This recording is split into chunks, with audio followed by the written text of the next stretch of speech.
नमस्ते और the deep dive में आपका स्वागत है। आज हमारे पास ध्यान पर एक बहुत ही दिलचस्प लेख है। इसका शीर्षक है ध्यान, पहली और आखिरी स्वतंत्रता। और ये लेख ना खासकर आज के दौर के लोगों के लिए है जिनकी जिंदगी भागदौड़ से भरी है।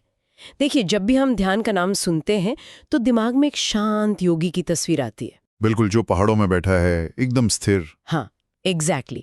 लेकिन ये लेख एक बहुत जरूरी सवाल उठाता है। क्या आज का जो बेचैन मन है, जो एक सेकंड भी नहीं टिकता, वो सीधे इस शांति तक पहुंच सकता है? शायद नहीं। या फिर शुरुआत कहीं और से करनी होगी? तो आज की हमारी पड़ताल का मिशन यही समझना है, क्या ध्यान सिर्फ शांत बैठना है या फिर आधुनिक इंसान के लिए इसका कोई और ज्यादा सक्रिय, ज्यादा तूफानी रूप भी हो सकता है? और ये सवाल आज के समय में बहुत जरूरी हो गया है। ये लेख ध्यान को किसी शांत गतिविधि की तरह नहीं देखता, नहीं, बल्कि एक साहसिक यात्रा की तरह देखता है, जैसे अज्ञात में एक छलांग।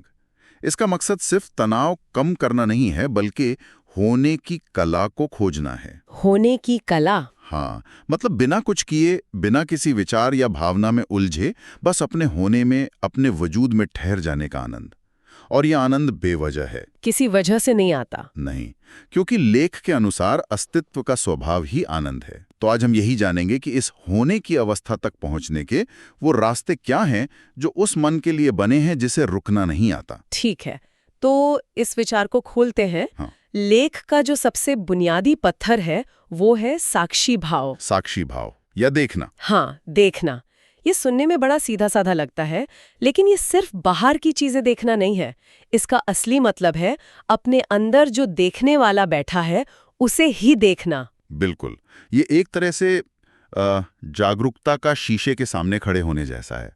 आप अपनी ही जागरूकता को देख रहे हैं। इसी बात को समझाने के लिए लेख में एक यहूदी रहस्यवादी बाल शेम की बड़ी खूबसूरत कहानी है। हाँ, वो कहानी बहुत कमाल की है। वो रोज रात को नदी किनारे बस चुपचाप बैठे रहते थे।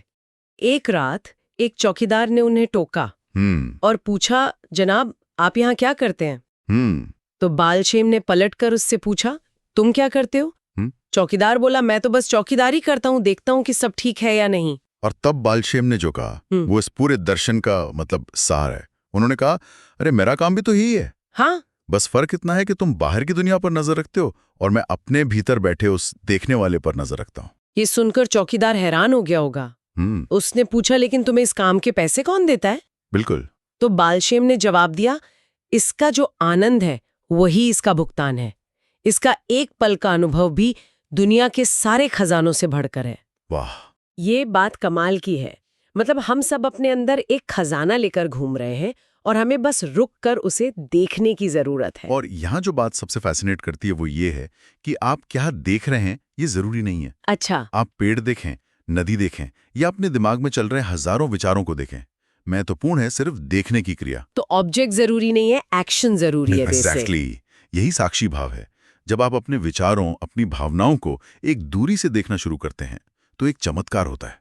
वो चीजें आप पर हावी होना बंद कर देती हैं। आप उनके मालिक बन जाते हैं, गुलाम नहीं रहते। बिल्कुल। तो ये देखना या जागरूक होना, क्या ये बस एक ही तरह का होता है या इसके भी कुछ स्तर हैं? हाँ, और ये बहुत दिलचस्प है। लेख जागरूकता के 4 स्तरों की बात करता है। 4 स्तर? पहला स्तर है शरीर के प्रति जागरूकता। जब आप अपने शरीर की हर छोटी बड़ी हरकत, हर सनसनी को महसूस करने लगते हैं। जैसे अभी हम बैठे हैं, तो क्या हम अपनी सांसों को महसूस कर पा रहे हैं? हाँ, ये पहला कदम है। अच्छा, और इसके बाद? दूसरा स्तर है मन और विचारों के प्रति जागरूकता।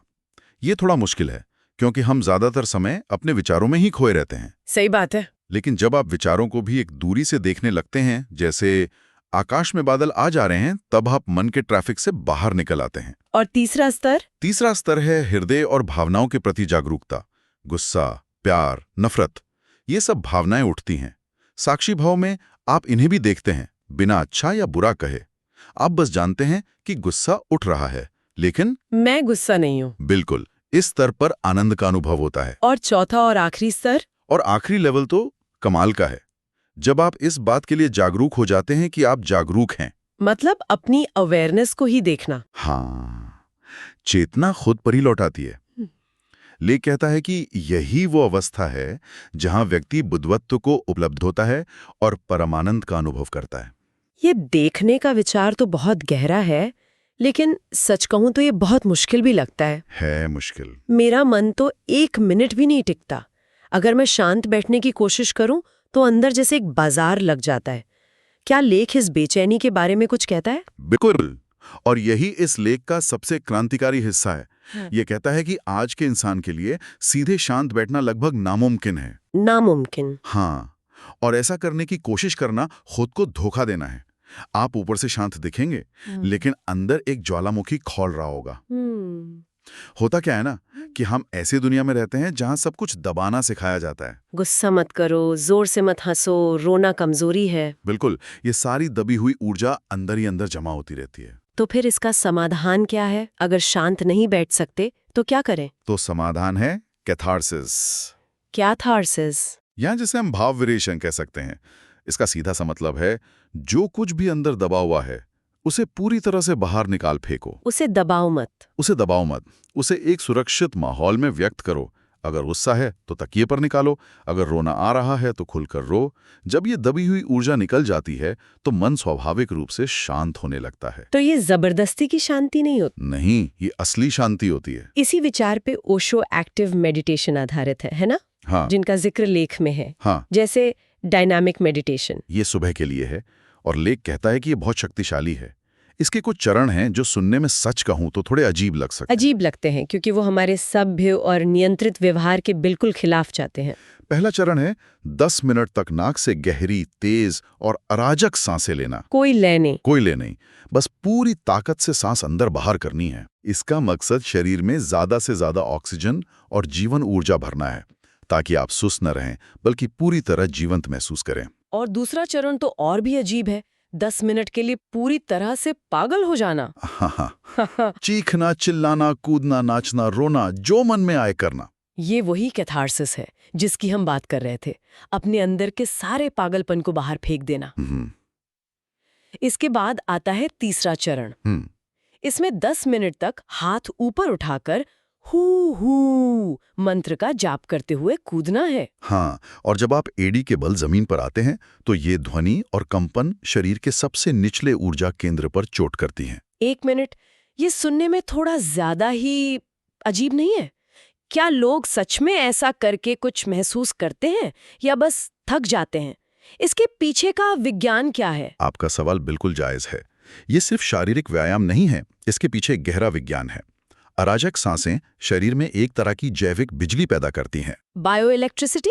हाँ, और हु मंत्र जब भीतर से सबसे निचले ऊर्जा केंद्र पर चोट करता है तो ऊर्जा का प्रवाह बाहर की बजाय भीतर की ओर, ऊपर की तरफ, ऊपर की दिमाग की तरफ होने लगता है। कुछ परंपराओं में इसी को सोई हुई कुंडलिनी ऊर्जा का जागरण कहा जाता है। तो हाँ, लोग थकते जरूर हैं, लेकिन वो एक ऐसी गहरी शांति और ऊर्जा का अनुभव भी करते हैं जो पहले कभी नहीं किया। तो इसका मतलब ये हुआ कि ये चीखना चिल्लाना ही ध्यान नहीं है। नहीं, बिल्कुल नहीं। बल्कि ये उस शांत अवस्था तक पहुंचने की तैयारी है जो इसके बाद आती है। बिल्कुल, आपने एकदम सही पकड़ा। ये उस तूफान को बाहर निकालने जैसा है, ताकि उसके बाद की शांति असली हो, जबरदस्ती की नहीं। यही इस लेख का सबसे बड़ा इंसाइट है कि आज के इंसान के लिए शांत होने के लिए पहले पूरी तरह अशांत होना जरूरी है।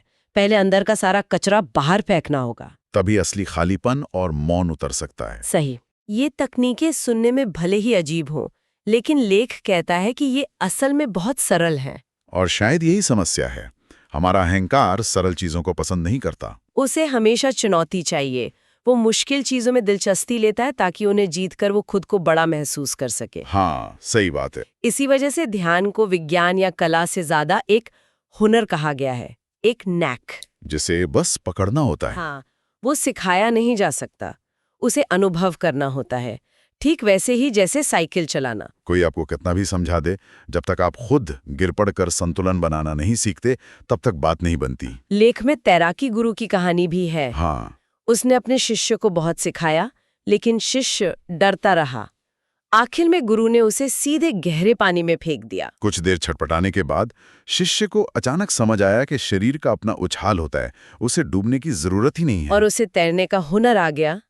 ध्यान का भी कुछ ऐसा ही है। इसका मतलब ये भी है कि सही तकनीक हर व्यक्ति के लिए अलग हो सकती है। बिल्कुल। कोई एक तरीका सबके लिए काम नहीं करता। इसीलिए एक सलाह देता है कि किसी भी तकनीक के साथ कम से कम 3 दिन तक खेलें।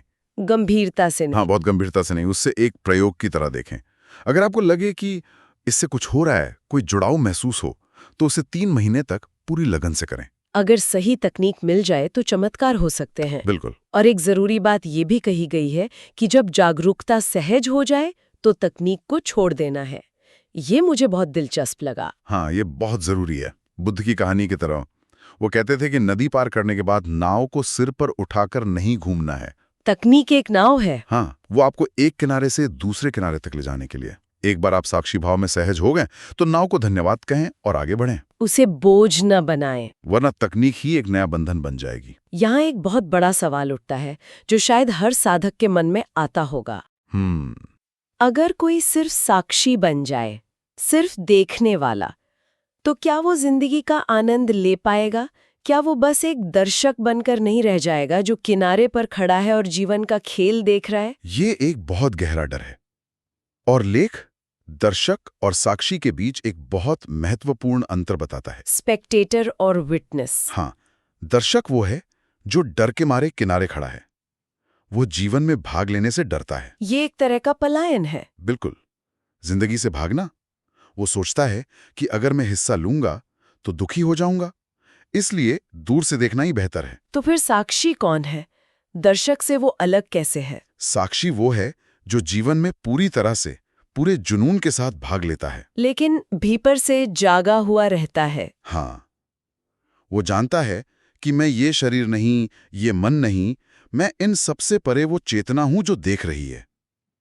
वो कर्म करते हुए भी अकर्ता रहता है। वो जीवन के नाटक में पूरी तरह शामिल है, पर उसे भीतर कहीं पता है कि ये एक नाटक है। बिल्कुल, वो अभिनेता भी है और दर्शक भी, एक ही साथ। इसे समझाने के लिए लेख में एक ज़ेन कहानी है जो दिमाग को पूरी तरह से घुमा देती है। हंस बाहर है। हाँ, एक गुरु अपने शिष्य को एक पहेली देता है। वो कहता है, एक छोटे हंस को बोतल में रखकर पाला गया। धीरे धीरे वो बड़ा हो गया और बोतल के मुंह से बाहर नहीं निकल सकता। अब तुम्हें हंस को मारे बिना और बोतल को तोड़े बिना उसे बाहर निकालना है। शिष्य बेचारा दिनों तक सोचता रहा। उसने हर तरीका आजमा लिया, लेकिन कोई रास्ता नहीं मिला। वो थक गया, निराश हो गया। फिर अचानक एक दिन, जब वो पूरी तरह हार मान चुका था, उसे ज्ञान हुआ। उसे समझ आया कि गुरु का मतलब असली हंस और बोतल से था ही नहीं। बोतल हमारा मन है और हंस हमारी चेतना, हमारा साक्षी भाव। वो दौड़कर गुरु के पास गया और चिल्लाया, गुरुजी, हंस बाहर है।